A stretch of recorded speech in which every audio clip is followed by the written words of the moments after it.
नमस्कार सम्पूर्णमा र विशेष एउटा एकदमै महत्त्वपूर्ण सूचना तथा एउटा इन्फर्मेसनको लागि यो भिडियो लिएर तपाईहरु समक्ष आएको छु है। र विशेष आज हामी यहाँ सिङताम चिया कमानको अफिस परिसरभित्र छौँ है। र अहिले मात्रै भर्खरै हामी यहाँनिर आएर हेर्दाखेरि चाहिँ है अफिसमा चाहिँ बीचबीचमा अब है कतिपय मान्छेहरू बसेर है यहाँ टोटल्ली अब यस्तो ल्याङफ्याङ बनाएको अवस्थाहरू हामीले देख्यौँ। र यस भिडियो मार्फत यहाँ मात्रै होइन अझै अन्य रुमतिर पनि निकै चेलेले बनाएर है डकुमेन्ट्सहरू यताउता गरेको रहेछ है। र यस भिडियो मार्फत हामी हाम्रो सम्पूर्ण सिङतामको जनतालाई यही अपिल गर्न चाहन्छौँ है, यसरी बन्द रहेको फ्याक्ट्री परिसरमा तथा अफिस परिसरमा तपाईँहरू पसेर यसरी सबै कुराहरू उथलपुथल नगरिदिनुहोस् है। भोलिको दिनमा अप्ठ्यारो केस हुनसक्छ है। र यही एउटा सानो इन्फर्मेसन दिँदै यो भिडियो हजुर समक्ष लिएर आएको छु। र आज हामीले फ्याक्ट्रीको यो जुन चाहिँ अफिस छ हाम्रो त्यसलाई टेम्पोरेरी बेसिसमा यहाँ अलिकति बन्द गर्नेछौँ। हजुर सबैलाई हामी अनुरोध गर्दछौँ कि यसरी भित्र आएर है धलिमली नगरिदिनुहोस् होला।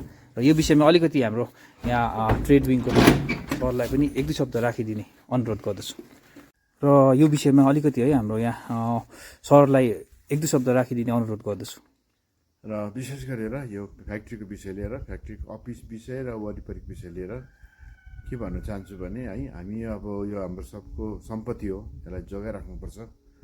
र यहाँ जुन चाहिँ हामी चारजना गएर भित्र यसो हेरेको त अलिकति लथालिङ्गै रहेछ। हुन त उहाँहरूले के खोज्नु भएको थियो है। र अब उपरान्त चाहिँ तपाईँहरूले यसरी आएर यसो नगरिदिनु होला। तपाईँलाई एउटा रिक्वेस्ट छ है, यो हाम्रो सम्पत्ति हो, यसमा कतिवटा डकुमेन्ट्सहरू एकदमै इम्पोर्टेन्ट डकुमेन्ट छ। यो सधैँभरिको लागि त बन्द त हुँदैन। कुनै मालिक आएर अथवा यही मालिक आएर मुख कत्ला त्यति बेला खोल्दाखेरि हाम्रो डकुमेन्ट्सहरू पाएन भने तपाईँ हामीलाई नै दुःख हुन्छ।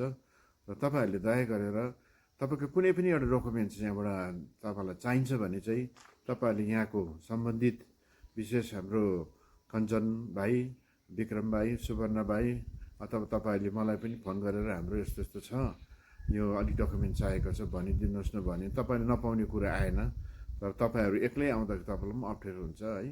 र तपाईँहरूले हामीलाई सूचना गर्नुभयो भने हामीले तपाईँहरूलाई सहयोग गरेकै हुन्छौँ।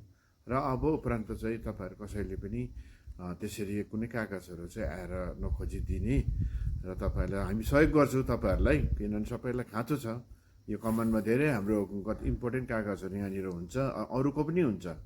त्यो कारणले गर्दाखेरि सबलाई हामीले त्यो एउटा सूचना दिइरहेको छौँ कि अब उपरान्त चाहिँ तपाईँहरूले कुनै पनि कागजपत्र चाहिन्छ भने तपाईँहरूले मैले जसको नाम दिएको छु उहाँहरूलाई तपाईँहरूले एउटा सूचना दिएर उहाँको एउटा कहिले समय भ्याउनुहुन्छ त्यो अनुसार तपाईँहरू आएर खोजिदियो भने चाहिँ राम्रो हुने थियो भन्ने तपाईँहरूलाई एउटा सानो एउटा सूचना दिँदछु।